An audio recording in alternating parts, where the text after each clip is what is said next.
മലാക്കി 1-ാം ദൈവവും ജനവും. കർത്താവ് മലാക്കിയിലൂടെ ഇസ്രായേലിനു നൽകിയ അരുളപ്പാട്. കർത്താവ് അരുളി ചെയ്യുന്നു, ഞാൻ നിങ്ങളെ സ്നേഹിച്ചു. എന്നാൽ നിങ്ങൾ ചോദിക്കുന്നു, എങ്ങനെയാണ് അങ്ങ് ഞങ്ങളെ സ്നേഹിച്ചത്?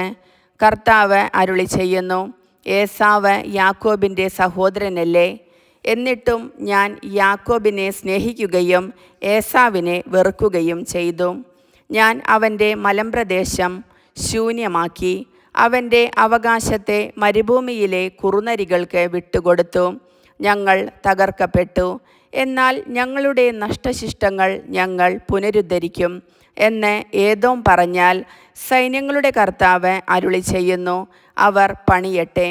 ദുഷ്ടജനമെന്നും കർത്താവിൻ്റെ കോപം എന്നേക്കും വഹിക്കുന്ന ജനപദമെന്നും അവർ വിളിക്കപ്പെടുന്നതുവരെ ഞാൻ അത് ഇടിച്ചു തകർക്കും. സ്വന്തം കണ്ണുകൊണ്ട് തന്നെ ഇതു കണ്ടിട്ട് നിങ്ങൾ പറയും, ഇസ്രായേലിൻ്റെ അത്യാർത്തികൾക്കപ്പുറത്ത് കർത്താവ് അത്യുന്നതനാണ്. ആരാധനയിലെ അപാകതകൾ. പുത്രൻ പിതാവിനെയും ദാസൻ യജമാനനെയും ബഹുമാനിക്കുന്നു. എൻ്റെ നാമത്തെ നിന്ദിക്കുന്ന പുരോഹിതന്മാരെ, സൈന്യങ്ങളുടെ കർത്താവായ ഞാൻ നിങ്ങളോട് ചോദിക്കുന്നു, ഞാൻ പിതാവാണെങ്കിൽ എനിക്കുള്ള ബഹുമാനം എവിടെ? ഞാൻ യജമാനനാണെങ്കിൽ എന്നോടുള്ള ഭയം എവിടെ? എങ്ങനെയാണ് അങ്ങയുടെ നാമത്തെ ഞങ്ങൾ നിന്ദിച്ചതെന്ന് നിങ്ങൾ ചോദിക്കുന്നു. മലിനമായ ഭക്ഷണം നിങ്ങൾ എൻ്റെ ബലിപീഠത്തിൽ അർപ്പിച്ചു. എങ്ങനെയാണ് ഞങ്ങൾ അത് മലിനമാക്കിയത് എന്നു നിങ്ങൾ ചോദിക്കുന്നു. കർത്താവിൻ്റെ ബലിപീഠത്തെ നിസ്സാരമെന്ന് നിങ്ങൾ കരുതി. കാഴ്ചയില്ലാത്ത മൃഗങ്ങളെ നിങ്ങൾ ബലിയർപ്പിച്ചാൽ അത് തിന്മയല്ലേ? മുടന്തുള്ളതിനെയും രോഗം ബാധിച്ചതിനെയും അർപ്പിച്ചാൽ അത് തിന്മയല്ലേ? അത് നിങ്ങളുടെ ഭരണാധികാരികൾക്ക് കാഴ്ചവെച്ചാൽ അവൻ സന്തുഷ്ടനാവുകയോ നിങ്ങളോട് പ്രീതി കാണിക്കുകയോ ചെയ്യുമോ? സൈന്യങ്ങളുടെ കർത്താവ് അരുളി ചെയ്യുന്നു, കർത്താവിൻ്റെ പ്രീതി ലഭിക്കാൻ നിങ്ങൾ കാരുണ്യം യാചിക്കുന്നു. ഇത്തരം കാഴ്ച അർപ്പിച്ചാൽ നിങ്ങളിൽ ആരോടെങ്കിലും കർത്താവ് കൃപ കാണിക്കുമോ? സൈന്യങ്ങളുടെ കർത്താവ് അരുളി ചെയ്യുന്നു, നിങ്ങൾ എൻ്റെ ബലിപീഠത്തിൽ വ്യർത്ഥമായി തീ കത്തിക്കാതിരിക്കാൻ നിങ്ങളിൽ ആരെങ്കിലും വാതിൽ അടച്ചിരുന്നെങ്കിൽ, നിങ്ങളിൽ എനിക്ക് പ്രീതിയില്ല. നിങ്ങളുടെ കരങ്ങളിൽ നിന്ന് ഞാൻ ഒരു കാഴ്ചയും സ്വീകരിക്കുകയില്ല.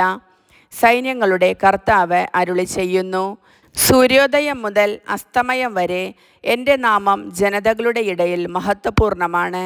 എല്ലായിടത്തും എൻ്റെ നാമത്തിന് ധൂപവും ശുദ്ധമായ കാഴ്ചയും അർപ്പിക്കപ്പെടുന്നു. എന്തെന്നാൽ ജനതകളുടെ ഇടയിൽ എൻ്റെ നാമം ഉന്നതമാണ്. സൈന്യങ്ങളുടെ കർത്താവ് അരുളി ചെയ്യുന്നു, കർത്താവിൻ്റെ ബലിപീഠത്തെ നിന്ദിക്കാം, നിന്ദ്യമായ ഭോജനം അതിൽ അർപ്പിക്കാം എന്നു കരുതുമ്പോൾ നിങ്ങൾ അതിനെ മലിനമാക്കുന്നു.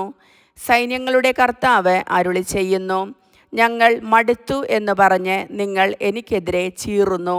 അക്രമം കൊണ്ട് പിടിച്ചെടുത്തതിനെയും മുടന്തുള്ളതിനെയും രോഗം ബാധിച്ചതിനെയും നിങ്ങൾ കാഴ്ചയായി അർപ്പിക്കുന്നു. നിങ്ങളുടെ കൈകളിൽ നിന്ന് ഞാനത് സ്വീകരിക്കണമോ? കർത്താവ് ചോദിക്കുന്നു. തൻ്റെ ആട്ടിൻകൂട്ടത്തിൽ മുട്ടാട് ഉണ്ടായിരിക്കുകയും അതിനെ നേരുകയും ചെയ്തിട്ട് ഊനമുള്ളതിനെ കർത്താവിന് ബലിയർപ്പിക്കുന്ന വഞ്ചകന് ശാപം.